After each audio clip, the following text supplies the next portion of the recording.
व्यक्तिगत बात करते हैं, वो व्यक्तिगत है। इनके शासन काल में लाखों कश्मीरी पंडित जो है छोड़ करके कश्मीर चले आए, ये बतिया रहे हैं, ये मरने जीने की बात कर रहे हैं। ये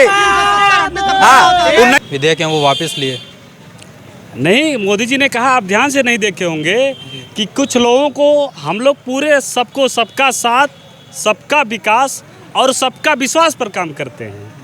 इसलिए कुछ लोगों को मोदी जी ने कहा कि भाई उनको समझ में नहीं आया मेरा कानून, नहीं समझा पाए। सरकार की विफलता नहीं है ये, जो सरकार समझा नहीं पाई। नहीं, सरकार की विफलता नहीं, सरकार जो जिस मुद्दे पर काम करती है कि सबका विश्वास, सबके विश्वास को लेकर चलना है, इसलिए हम लोगों ने वापस लिया उसको। आपका नाम? गोविंद सोनकर जी सकलिया विधानसभा जी समाजवादी पार्टी। जी आपका क्या कहना है? अभी हमारे वकील साहब ने कहा है कि प्रधानमंत्री नरेंद्र मोदी जी कि समझा नहीं पाए। तो इस हिंदुस्तान में पहले दो इंसान आते हैं, जवान और किसान, इसी से देश चलता है। तो जवान और किसान को आप नहीं समझा पा रहे हैं, तो आपका ये विफलता है। तो आप पहले जान लीजिए कि समझाने के लिए पढ़े लिखे और अनुभवी दो लोग की ज़रूरत पड़ती है, दो लोगों को समझाने के लिए। तो आप ऐसे लोगों को क्यों मंत्रालय में रखे हैं जो समझ नहीं पा रहे हैं, समझा नहीं पा रहे हैं। और किसानों के लिए हिंदुस्तान में पिछली सरकारों ने जो किया है वो कोई सरकार, भारतीय जनता पार्टी की सरकार में नहीं हुआ है। और वही की सरकार है जो किसानों को कह रही थी ये बदमाश हैं, रोहिंग्या हैं, रिफ्यूजी हैं, आतंकवादी हैं, नकली किसान हैं, तमाम तरह की बातें। तो मोदी जी क्यों वापस लेना पड़ा आपको कानून ऐसा, और क्यों कानून ऐसा बनाए आप जो किसानों के हित में न हो? आप किसी से बात करते तब पता चलता कि नहीं ये मुद्दा सही है कि गलत है। किसानों को आतंकवादी, खालिस्तानी, हर तरह के नाम, नए नए नाम से नवाजा गया, और उसके बाद सरकार विधेयक वापस भी लेती है। तो इस पर क्या कहेंगे आप? देखिए, पहले तो मैं ये कहना चाहूँगा आपके माध्यम से कि ये जो गोविंद जी ने बात कहा, ये लोग पूरी बात समझ नहीं पाते हैं। और कोई बात अगर करना हो, मैंने कहा कि मोदी जी कहे इस बात को कि हमने कुछ किसानों को समझा नहीं पाए, क्योंकि मेरा नारा है सबका साथ, सबका विकास और सबका विश्वास। वो किसान समझ क्यों नहीं पाए? इसलिए नहीं समझ पाए कि वो ऐसे ही लोगों से, जैसे ये लोग हैं, ऐसे ही क्षेत्रीय पार्टियों के उस काम में आ गए, क्योंकि उनका मुद्दा जो है राष्ट्रीय नहीं होता है। उनका मुद्दा अपना स्वार्थ होता है, अपने परिवार का स्वार्थ होता है। ऐसे लोग इस बात को नहीं समझ पाए जो राष्ट्रीय स्तर पर मोदी जी ने किसान कानून लाया था, या जो भी कानून पास कर रहे हैं। 370 हटाया, वहाँ भी इनको दर्द है।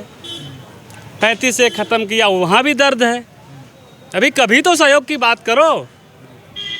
आप 370 पे भी? जी जी जी जी बोलिए बोलिए। भैया ने कहा कि हम समझा नहीं पाए। मोदी जी का वक्तव्य था कि किसान मोर्चा, किसानों के जो बिल को वापस लिया गया और उसको हम समझा नहीं पाए। मैं बस इतना ही जानना चाहता हूँ कि आप समझा करके पुनः वो बिल फिर से वापस लाना चाहते हैं, इसके बारे में आप क्या कहना चाहते हैं और आपकी पार्टी क्या राय रखती है? इनकी बात बहुत जायज़ है और प्रश्न अच्छा है, और आप ध्यान से नहीं, उसमें ये है कि आप पुनः जो है एक कमेटी बनेगी और उसके बाद उस पर रिसर्च करेंगे, और उसके कमेटी जो रिपोर्ट करेगी उसके अनुसार कानून लाया जाएगा। तो दोबारा कानून लाया जाएगा जी? तो फिर वापस ही क्यों लिया अगर लाया जाएगा? नहीं, लाया जाएगा। कांग्रेस। आपका नाम? मेरा नाम प्रदीप मिश्रा है। मैं इस विधानसभा का प्रभारी हूँ। अभी अपने सहयोगी वकील साहब की बात सुन रहा था। अभी इन्होंने कहा कि 70 साल में कोई काम नहीं हुआ। दरअसल भारतीय जनता पार्टी की सबसे बड़ी समस्या है कि इनका चश्मा जो है ये ऐसे रंग में रंगा है जो इनको दिखाई नहीं देता। अभी बोला इन्होंने, हमारे सहयोगी वकील साहब ने, कि हम अपने काम के बूते वोट मांगेंगे। काम 5 साल में इतना ज़्यादा हुआ था कि अभी चंद महीने पहले आप अगर इस सड़क से गुजरते तो शायद आपको पता नहीं चलता कि गड्ढे में सड़क है या सड़क में गड्ढे हैं। दूसरी बात, रही बात किसानों की, ये पंडित कमलापति त्रिपाठी जी की धरती है, पृष्ठभूमि है। और जहाँ तक मेरा मानना है कि अगर कोई भी, किसी भी दल का नेता अगर बिना पंडित कमलापति त्रिपाठी जी का नाम लिए अपनी बात पूरी नहीं कर सकता। अगर उनके द्वारा चंदौली में किए गए कार्यों जितने भी पंडित जी ने कार्य किए हैं, उसमें से उनके कार्यों का केवल ये लोग चूना लीपा पोती करवा दे तो शायद ये लोग अन्य दल लोग धन्य हो जाएंगे। जहाँ तक किसानों की बात है, अभी कल की मीडिया में खबर आई है, गृह राज्य मंत्री का बेटा अजय मिश्र टेनी जी का बेटा, अभी पुलिस ने रिपोर्ट दिया है, आप शायद पढ़े होंगे, अखबारों में खबर छपी है कि ये कोई गलती से नहीं बल्कि जानबूझकर ये की गई। तो दरअसल भाजपा सरकार पूरी तरीके से पूंजीपतियों की सरकार है। आम लोग, किसान, मजदूर, इनसे इनका कोई नाता रिश्ता नहीं है। जी जी, आपका नाम? मेरा नाम है अवनीश पांडे। जी, क्या करते हैं? मैं समाज सेवा हूँ, समाज सेवा करते हैं बस। क्या कहना चाहेंगे आप? इससे ये सरकार सबसे बढ़िया सरकार है। इन्होंने इस सरकार में हमारे जनपद में मेडिकल कॉलेज नहीं था, मेडिकल कॉलेज बन गया। हमारे क्षेत्र में दिव्यांग विद्यालय नहीं था, दिव्यांग विद्यालय बने। अब क्या चाहिए बताइए? किसानों को उद्यान विभाग से सब्सिडी हर चीज़ की मिलती है, वो जाएंगे तब ना उनको पता चलेगा। जैबे नहीं करेंगे, जो फर्जी किसान इसी तरह घूमते रहे, कोई ना कोई लाभ नहीं मिल पाएगा। हम लोग किसान हैं, हम 30 बीघे की खुद खेती करते हैं, केला की खेती करते हैं, मिर्ची की खेती करते हैं, भंटा की खेती करते हैं, सब कुछ की खेती करते हैं, पाते हैं सब्सिडी। इससे बढ़िया सरकार कौन चाहिए? किसी सरकार में हमको कुछ नहीं मिला, इस सरकार में बहुत कुछ मिला। खाद पे कितनी सब्सिडी मिली है? खाद पर हमें उसके पैसा मिलता है, सरकार से रसीद देते हैं, उसका पैसा मिलता है केला के लिए। कम नहीं बल्कि 50 केजी का जो बोरा था वो 45 केजी का हो गया। दूसरी बात, इस समय ये चंदौली धान का गान में क्या करें? 70। देखिए, ये जो अध्यक्ष जी ने अभी भाई साहब ने बात किया कि ये जो खाद पे सवाल कर रहे हैं, पहली बार हिंदुस्तान में पहली बार जब भारतीय जनता पार्टी की सरकार आती है 2014 में, तो काला बाजारी रोकने के लिए पहली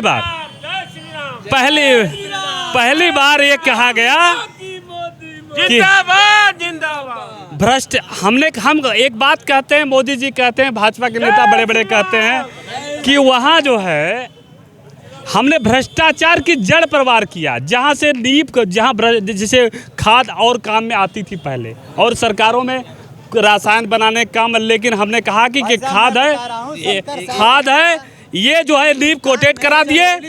नींव कोटेड कराने के बाद अब जान लीजिए खाद की कमी इस बार के नहीं रही। पूरे हिंदुस्तान में चंदौली जिला, एशिया महाद्वीप में चंदौली जनपद में 2600 नहर कमलापति त्रिपाठी ने खुदवाया है। ये 70 साल वालों का देन है, ये किसानों के हित में। आपका नाम? शैलेश मिश्रा।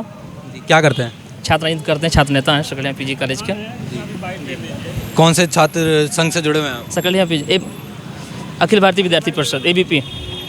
भाजपा पे ये आरोप लगता है कि जब भी भाजपा से विकास की बात होती है तो 370, राम मंदिर, यही मुद्दे हमेशा वो आगे ले आते हैं। हम आपको बताते हैं, जब पूर्व की सरकार थी समाजवादी पार्टी की, मैं कहना चाहूँगा अखिलेश जी पे, जब उनकी सरकार थी तो कब्रिस्तान में बाउंड्री बनवा रहे थे। 5 वर्ष में उन्होंने काम यही किया, और भारतीय जनता पार्टी ने सबका साथ, सबका विकास, सबका प्रयास, सबका सम्मान किया। चाहे किसानों की बात कर लें, युवाओं की बात कर लें, चिकित्सा की बात कर लें, शिक्षा की बात कर लें। कि जब भी विकास का मुद्दा होता है या गरीबों का मुद्दा होता है तो हमेशा बीजेपी पे आरोप लगता है कि बीजेपी 370, राम मंदिर, यही मुद्दा आगे ले आती है और विकास पीछे चला जाता है।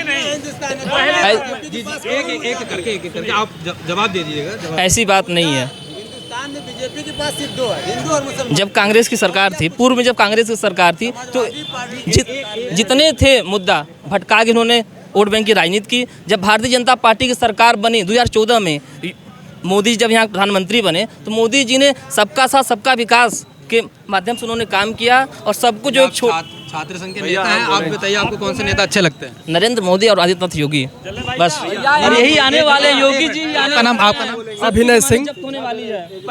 अभिनय सिंह, बताइए क्या करते हैं आप? वैसे ही हम भी राजनीति करते हैं, समाज सेवी हैं।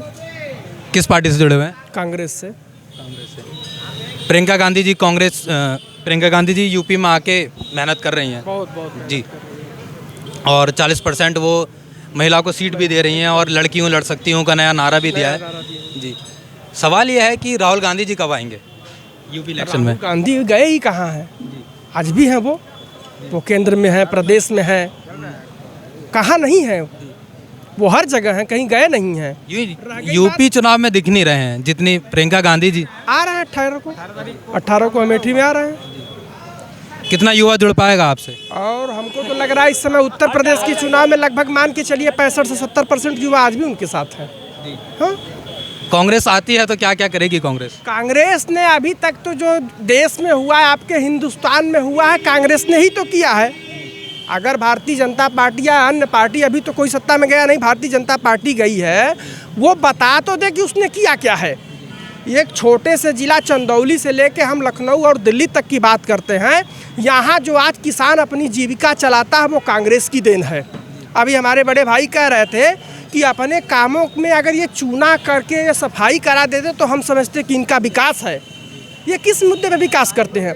भारतीय जनता पार्टी की सरकार जब प्रदेश और देश में आती है तो सबसे पहले ये जो है व्यापारी वर्ग या इस प्रदेश में काम करने वाले किसी कंपनी, फैक्ट्री या सरकारी योजनाओं के अंतर्गत काम करने वाले कर्मचारी अपने आप को पीड़ित महसूस करते हैं और वह अपनी पीड़ा किसी से बयान नहीं कर सकते हैं। क्या रोड मैप होगा?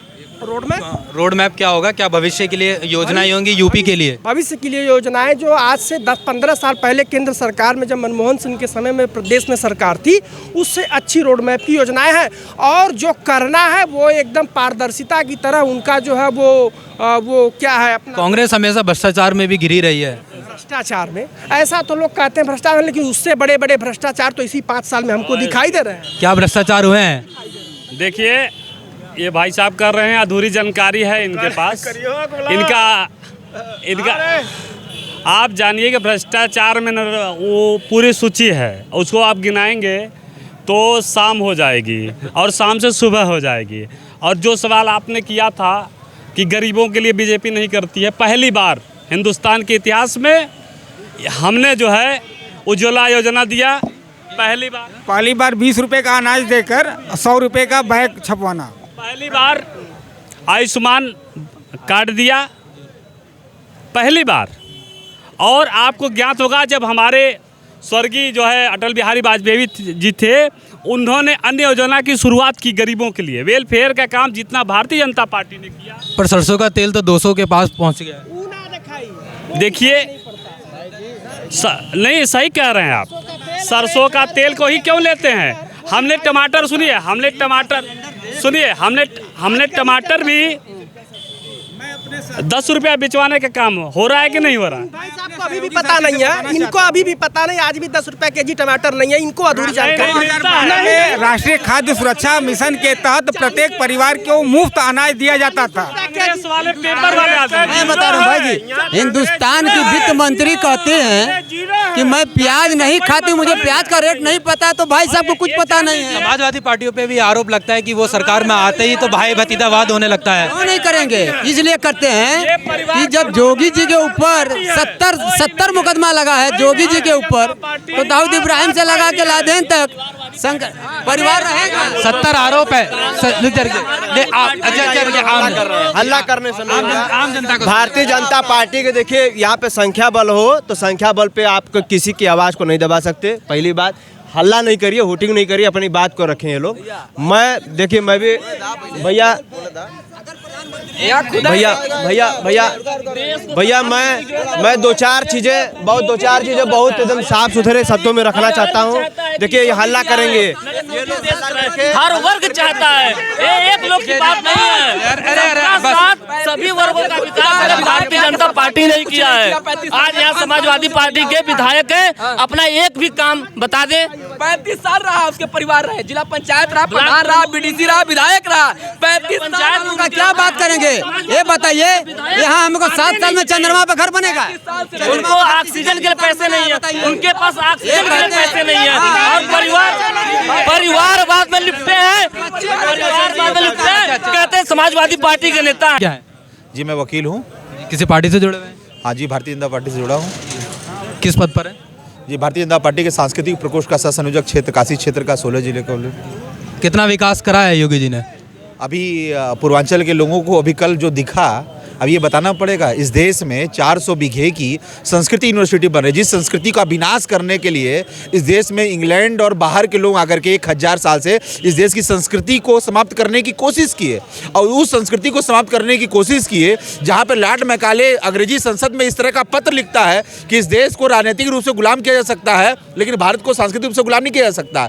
और इधर जो आज़ादी के बाद 70 साल से सांस्कृतिक रूप से गुलाम करने की साजिश चल रही थी, उस साजिश को तोड़ करके आज भारतीय जनता पार्टी के पूरे देश के, पूरे विदेश, अंतर्राष्ट्रीय स्तर के सबसे बड़े नेता नरेंद्र मोदी ने जो लाइन खींचने का काम किया है, जो देश को बताया है कि इस देश की गीता का क्या महत्व है, इस देश के राम का महत्व क्या है, इस देश का काशी विश्वनाथ का क्या महत्व है, जहाँ पे लोग टोपी उतार करके केसरिया में अब गंगा नदी में स्नान करने लगे, जहाँ लोगों ने जनेऊ दिखाना शुरू कर दिया, उस परंपरा पर आ गए। उस परंपरा पर आने के बाद जी आप राहुल गांधी पे आरोप लगता है कि वो अब जनेऊ दिखाने लगे हैं जब से भाजपा सरकार ने उन पे प्रेशर डाला। किसी के प्रमाण पत्र की जरूरत नहीं है। जहाँ तक शिक्षा की बात है, इस जिले में एकमात्र पॉलिटेक्निक कॉलेज चंदौली में बना है, जो पंडित कमलापति त्रिपाठी जी के द्वारा बनवाया गया है। भारतीय जनता पार्टी के सांसद माननीय महेंद्रनाथ पांडे जी जब से सांसद बने हैं, तब से उस पॉलिटेक्निक कॉलेज को बंद कर उसका निजीकरण करने का प्रयास किया गया है। जहाँ तक मेडिकल कॉलेज की बात है, पूर्व सरकार समाजवादी पार्टी की सरकार में सकलडिया में विकास नहीं हुआ है, इनका कहना है। ये सकलडिया में विकास होने ना, मैंने आपसे कहा ना कि इनकी मानसिकता खराब है, इनकी मानसिकता खराब है। यहाँ के लोगों से, इन लोगों से आप पूछिए, देखिए बातचीत एक बात समझिए आप, ये निजीकरण की बात कर रहे हैं। इस देश में 1990 के बाद इस देश के किसके शासनकाल में इस देश के शिक्षा और स्वास्थ्य को बाजार के हवाले कर दिया गया? निजीकरण कहाँ से शुरू हुआ? इनसे पूछिए। ये आज सरकारी संस्थान की बात कर रहे हैं। इस देश में अगर नई शिक्षा नीति लाई गई तो किसके द्वारा लाई गई? एक विषय ये बनता है। दूसरा विषय, ये लोग आप ये शिक्षा नीति बोले भाई साहब ना, हिंदुस्तान में 2 शिक्षा नीति है, एक व्यक्तिगत और एक सरकारी। इसीलिए सरकारी में सरकारी किताब चलती है और व्यक्तिगत प्राइवेट में चलती है। यही शिक्षा नीति है भारतीय जनता पार्टी की। यहाँ सबका साथ सबका विनाश होता है भारतीय जनता पार्टी की सरकार में। 2022 अप्रैल से लागू होगी। इन लोगों को कुछ पता नहीं है, केवल माइक के सामने बोलने की आदत है ना। नहीं, ये लोग अब आप सोचिए कि इस आतंकवादियों का विनाश हो रहा है, जिन्ना का समर्थन करने वालों का विनाश हो रहा है, भ्रष्टाचारियों पे बुलडोजर चलाने का काम हमारे योगी आदित्यनाथ जी कर रहे हैं। ऐसा सीएम आजादी के बाद पहली बार भारतीय जनता पार्टी में मिला है। ऐसे मंत्री बैठे हैं वंशवाद और परिवारवाद को खत्म करने का काम कर रहे हैं माननीय योगी जी कर रहे हैं। आप पे परिवार, जिसके पास कांग्रेस में भी परिवारवाद का आरोप। इस भारतीय जनता पार्टी की सरकार में 2 गुजराती द्वारा 2 गुजराती को पूरे देश के बेचने का काम किया जा रहा है। इसके सिवा कुछ नहीं हो रहा। विरोध कर रही है इसलिए कि ये नोट पर फोटो किसकी है, नोट पर फोटो किसकी है? वो गुजरात वाले की ही फोटो है जिसने इस देश को आजाद कराया है। उस गुजराती से इनको दिक्कत नहीं है, सरदार वल्लभ भाई पटेल से इनको दिक्कत नहीं है। लेकिन इस दो लोग कहते हैं कि जिसके पास परिवार नहीं, परिवार का दर्द क्या जानेगा। और हमारे आदित्यनाथ का परिवार 25 करोड़ उत्तर प्रदेश की जनता है। जो अपने देश, अपने पिता और चाचा का नहीं हुआ, वो देश का क्या होगा? जो अपने परिवार में झगड़ा कर रहा है, परिवार में मैं बता रहा हूँ झगड़ा क्या होगा? झगड़ा जिसके घर का पता नहीं है, जिसके पत्नी का पता नहीं है, जिसके परिवार का पता नहीं है, उसको आप जोगी से मुख्यमंत्री बना दिए। तो हिंदुस्तान को 4 लोग चलाते हैं, 2 बेचने वाले, 2 खरीदने वाले। मोदी और अमित शाह बेचने वाले और टाटा और बिरला खरीदने वाले। जो अपने परिवार को चला नहीं पा रहा है, जो अपने परिवार के संस्कार को बचा नहीं पा रहा है, जो अपने पारिवारिक पृष्ठभूमि को खराब किया हुआ है, वो दूसरे के परिवार पे आवाज उठा रहा है। बस यही मैं कहना चाहूँगा। हम आपको बताते हैं 2012 के चुनाव में 1 मिनट भाई साहब, 2012 के 1 मिनट सुन लीजिए ना, मैं आपको 1 मिनट 2012 के चुनाव में माननीय नेताजी ने अखिलेश यादव को मुख्यमंत्री बनाया। माननीय नेताजी ने अखिलेश यादव को मुख्यमंत्री बनाया। अच्छी खासी साइकिल चल रही थी, उसको अखिलेश यादव ने पंचर करके रख दिया है और कहते हैं कि मैं समाजवादी पार्टी का नेता हूँ। परिवारवाद में चुके हैं। परिवारवाद सूट वाला हवाई यात्रा कर सकता है तो हवाई चप्पल वाला भी कर सकता है। लेकिन की बात करना चाहूंगा, चंदौली की बात करिए आप। यहाँ का एक ही विधायक बार-बार चुनाव क्यों लड़ता है? एक ही जाति चुनाव क्यों लड़ाया जाता है? ब्लॉक प्रमुख भी उनका लड़ाया जाएगा। प्रधानी भी उनकी होती है, विधानसभा भी वही लड़ेंगे। और यहाँ 60,000 यादव वर्ग हैं। यहाँ एक मिनट भाई, ये बोला जाता है कि जब से समाजवादी पार्टी की सरकार आती है तो गुंडागर्दी बढ़ती है, वो है एक सवाल है। और दूसरी बात कि अपनी जाति के लोगों को वो आगे बढ़ाते हैं। क्यों नहीं बढ़ाएंगे? इसलिए अभी गुंडा आप देख लीजिए, बैठे हैं मंत्री जी, गुंडा बैठे हैं ना, 8 किसानों को गाड़ी से कुचल के मार देते हैं। ये गुंडा ने शंकराचार्य हैं। तरीके से ड्राइवर की हत्या की गई, क्या वो किसान थे? ये केवल 4-6 लाइन ये लोग रट लिए हैं और उसी पर खाली ये लोग बात करते हैं। ये लोग मुद्दे की बात करते हैं। आज काशी विश्वनाथ जी का कॉरिडोर बन गया, काशी विंध्याचल जी का कॉरिडोर बन गया, बाबतपुर में 400 बीघे में संस्कृति यूनिवर्सिटी बनने जा रही है और ये विकास की बात नहीं करेंगे। हाँ, ये सवाल होता है बीजेपी से कि जैसे भी मुद्दों पे बात आती है तो बीजेपी धर्म आगे ले आती है, हिंदू मुसलमान करने लगती है। धर्म से जुड़ा हुआ है। इस देश में धार्मिक अत्याचार हुआ है। इस देश में 1000 साल दूसरे देशों से आकर के मोहम्मद गजनबी ने 17 बार आक्रमण करके इस देश को समाप्त किया है। इस देश में फ्रांसीसी आए, डच आए, इटली से लोग आए। ये कहां से आए थे? ये लोगों ने हमारे धर्म पर विनाश करने का काम किया, हमारे मंदिरों को लूटा गया। धर्म आस्था का होता है, मेरा व्यक्तिगत आस्था किसी में हो, लेकिन आप राजनीति को आस्था से मत जोड़िए। कांग्रेस तो पीछे बोलिए 70 साल सबसे ज़्यादा इस देश पे किसी ने सत्ता में रही है तो वो कांग्रेस रही है। और बताया जाता है भाजपा की तरफ से कि हमारी 8 साल अभी तक सरकार हो गई है, हमें कांग्रेस के गड्ढे भरने में ही बहुत टाइम लगेगा। दरअसल कांग्रेस ने जो भी अभी तक जितना भी देश में विकास हुआ है वो कांग्रेस के द्वारा हुआ है। कोई भी नहीं कह सकता कि कांग्रेस ने काम नहीं किया है। अपनी प्रशंसा अपने मुंह से करना और गलत बयानबाजी करना भाजपा की नीति है। ठीक है, आज ये चंदौली किसान प्रधान देश है। आज किसानों का धान उनके दरवाजे पर पड़ा हुआ है, उसे खरीदार नहीं मिल रहा है। 1400-1500 रुपये प्रति क्विंटल बिचौलिया उसको मांग रहे हैं। ठीक है, अभी तक सरकारी खरीद किसी भी क्षेत्र में आप जाकर देख लीजिए, कहीं चालू नहीं हुआ है। राहुल गांधी किसान है क्या? ठीक है, राहुल गांधी किसान है, किसान के बारे में जानते हैं, किसानी कैसे चलती है। योगी जी किसान है, योगी जी किसान, योगी जी एक संत है, इसलिए मंदिर बनवा रहे हैं। अयोध्या में जाके देखिए आप। किसानों की हो रही है। हाँ, किसानों की बात इसीलिए तो मैं कह रहा हूँ, इसीलिए मैं कह रहा हूँ। राहुल गांधी किसान है, कांग्रेसी क्या जानेगा किसानों की दर्द क्या होती है? नरेंद्र मोदी जानता है किसानों की दर्द क्या होता है। और किसानों की खेती करना जानते हैं। किसान सम्मान निधि अब एक बात ये जानने की कोशिश एक बात ये जानने की कोशिश करिए। देखिए, किसानों की श्रेणी को समझने की कोशिश करिए। ये किस किसान की बात कर रहे हैं? अमिताभ बच्चन भी 10 बीघा खेत खरीद लेंगे, कोई भी फिल्म स्टार भी 10 बीघा खेत कर लेगा, वहाँ पे वह भी किसान बन जाएंगे। किस किसान की बात हो रही है, ये बहुत आवश्यक है। आप ये लोग RTI सेल है, जनसूचना है, 7 साल से केंद्र में सरकार है। इनके RTI कार्यकर्ता क्या कर रहे हैं? कांग्रेस की जनसूचना सेल क्या कर रही है? जाकर के देखें। 700 किसान की शहीद हुए हैं और अभी तक केंद्र सरकार का कोई बयान भी नहीं आया उनके लिए।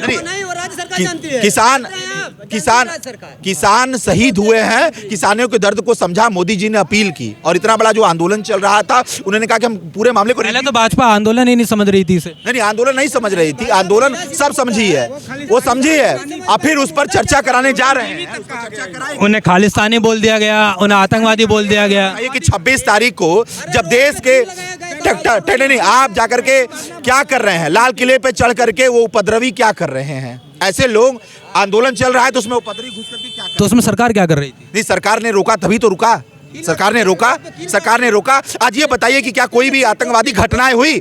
आप भूल गए कि 7 मार्च 2006 को क्या हुआ? लंका संकट मोचन पर हमला होता है, मंदिरों पर हमला होता है। आप भूल गए कि 26 नवंबर को 2008 में क्या हुआ? आप भूल गए कि जो है वहाँ पे ताज होटल पर हमला होता है, नरीमन हाउस में किसकी सरकार में होता है? 14 से 21 सरकार। ये आंकड़ा बता दें। जी। सवाल था किसानों का। नहीं, सवाल किसान और जवान दोनों का है। जब तक इस देश की आंतरिक सुरक्षा ठीक नहीं रहेगी और आंतरिक सुरक्षा में सेल करने के लिए किसानों के ऊपर पर लट्ठे पर बंदूक रख करके चलाने का जो काम किया गया, ये दुर्भाग्यपूर्ण था। इस चीज को समझा गया। और ये जान लीजिए, विधानसभा के पहले एक आतंकवादी साजिश और इस गृह युद्ध छेड़ने की गोली कंधे, भाई साहब ने बोला, वकील साहब ने, कि कंधे बंदूक रख के चलाते हैं, लेकिन बंदूक चली नहीं, गोली निकली नहीं। आप तो सीधे सीधे गाड़ी से चाप के मार दिए, तो वो सही है कि ये सही है? भारतीय जनता पार्टी में एक धार्मिक कार्यक्रम में, एक आध्यात्मिक कार्यक्रम में मुख्यमंत्री जी आए थे, रामगढ़ में आए थे, लेकिन वहां पे जो विधायक है, जिनको अधिकार है, विशेषाधिकार है मुख्यमंत्री से टाइम लेने का, सरकारी काम में वो बैठ करके मंच के माध्यम से अपनी बात को रख सकते थे, वो डीएम से समय नहीं मांगते हैं, वो आंदोलन करते हैं। एक धार्मिक कार्यक्रम, बाबा कीनाराम के कार्यक्रम को वो करने के लिए बाबा कीनाराम मिलों को छोड़ेंगे क्या? आप देख लीजिएगा आने वाले समय। आखिरी सवाल कांग्रेस से पूछते हैं, फिर खत्म करते हैं। अपनी अंतिम बात करके मैं अपनी बातों को समाप्त करना चाहता हूं। दरअसल 1952 से जब से प्रथम आम सभा चुनाव हुआ था, तब से लेकर आज तक भारतीय जनता पार्टी का इस विधानसभा में जहां पर बैठे हैं तहां यहाँ पे अभी तक कोई भी इनका एक भी प्रतिनिधि चुनाव जीतकर नहीं आया है, ना भविष्य में आगे जीतने की संभावना है दूर दूर तक। इस सकलडिया एक मिनट, आपने एक सवाल ये था कि कांग्रेस पे इल्जाम लगाया जाता है कि कांग्रेस बहुत ज़्यादा राहुल गांधी के पीछे लगी हुई है, 8-10 साल हो चुके हैं और राहुल गांधी को रिजल्ट भी नहीं दे रहे हैं, और इतना क्यों उनके पीछे लगे हुए हैं? कोई नेता नहीं है कांग्रेस के पास? कांग्रेस, राहुल गांधी कांग्रेस के सर्वश्रेष्ठ सर्वोच्च नेता है, ठीक है। उन्हीं के नेतृत्व में कांग्रेस आगामी चुनाव हमें लड़ेगी और उनकी अध्यक्षता में इतना रिजल्ट नहीं मिला है कांग्रेस को। ऐसा कुछ नहीं है, कांग्रेस ऐसा कुछ नहीं है कि उनकी नहीं मिला है, ठीक है। उन्हीं के नेतृत्व में चुनाव लड़ा जाएगा।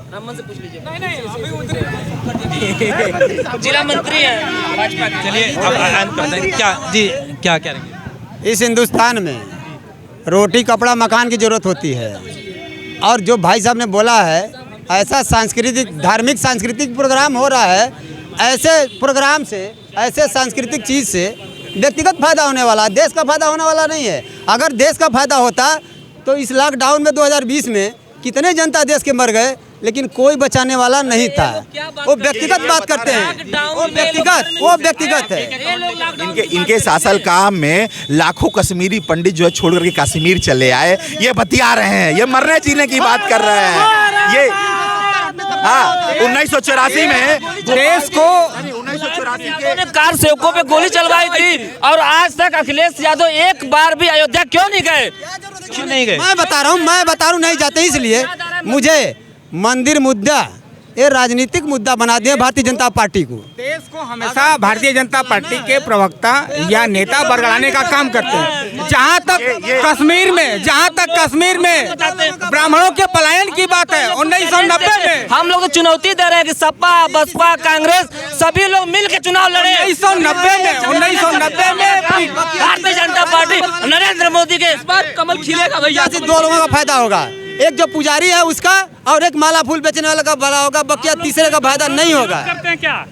सवर्णों का विरोध करते हैं आप, ब्राह्मणों का विरोध करते हैं आप। समाजवादी पार्टी एक तरफ परशुराम का लगा रही है, एक बार आप कर रहे हैं कि एक जाति का वहाँ चलेगा, ये क्या बात कर रहे हैं? देखिए, अगर मंदिर के विरोध ये कर रहे हैं तो भगवान परशुराम का मंदिर निर्माण करने के लिए अखिलेश यादव ने क्यों बोला? क्यों बोल रहे हैं आप? हमको बताइए। ये प्रश्न आप बनाते हैं इसलिए विरोध होता है, आप उसको राजनीतिक बनाते हैं इसलिए विरोध होता है। राजनीति कुछ नहीं होता, राजनीति समाज का एक हिस्सा है, हर व्यक्ति सामाजिक प्राणी है। ये प्लेटो ने कहा था, भाजपा ने नहीं कहा था कि मनुष्य एक सामाजिक प्राणी है, और जो सामाजिक प्राणी है। अब खत्म करते हैं। यह थे हमारे साथ स्कल्डिया क्षेत्र के। गठबंधन कर लें, 2022 में योगी जी फिर से आ रहे हैं, आदित्यनाथ योगी जी फिर से आ रहे हैं, और इतिहास भारत में उत्तर प्रदेश में दूसरी बार भारतीय जनता पार्टी की सरकार बनने जा रही है। हम इस देश के युवा हैं, हमको बात बताइए कि हम मंदिर बनाने से रोजगार मिलेगा? रोजगार मिलेगा? बिल्कुल मिलेगा, रोजगार बिल्कुल मिलेगा। मंदिर बनेंगे, लोग आएंगे जाएंगे, दुकानें पड़ेगी, सरकारी दुकान, नौकरी पाएंगे, नौकरी चाहिए ना, नौकरी रोजगार है, पैसा चाहिए, सरकारी नौकरी। मंदिर ये खत्म नहीं हो। अरे हम राष्ट्रवाद वाले व्यक्ति हैं, हम लोग राष्ट्र भारत के लिए जीते हैं, और जो भारत के लिए जिएगा। खत्म करिए, सुनिए बना यार, उसमें माला सुनिए, नहीं रुकिए, आपका जवाब है। देखिए, इसीलिए सुनिए, ये दर्द इसलिए है कि पढ़ाई करने वाले लोग जितने